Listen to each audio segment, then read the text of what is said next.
আমাদের প্রধান উপদেষ্টা কেন মোদির সাথে বসছে? আমাদের এই পররাষ্ট্র উপদেষ্টা কেন ভারতের কাছে ভিসার জন্য আবেদন করছে? তারা তো আরো বড় বেহায়া, নির্লজ্জ। তারা কি নির্লজ্জ নয়?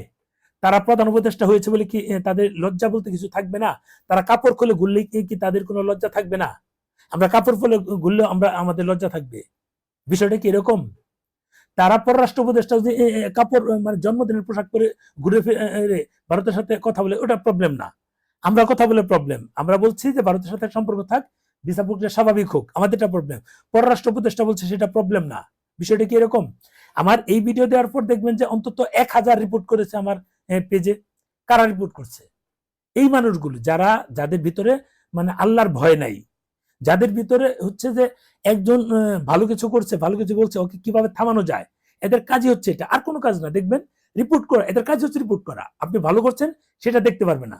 আপনি যে কিছু একটা এই যে এক বলতে দেখলাম যে একটা দিয়েছে ফালতু একটা শব্দ উচ্চারণ করে চলে গেল, রাজশাহীর, মানে কোনো কিছু না, ফালতু। তার মানে সে ঈর্ষা হচ্ছে, আমি ভালো করছি, তার এটা হিংসা হচ্ছে। এ হচ্ছে আমাদের মানে আমাদের মুসলিমদের, কতিপয় মুসলিমদের, সবার না, আমিও তো মুসলিম, আমার তো কারো জিনিস প্রতি হিংসা হয় না।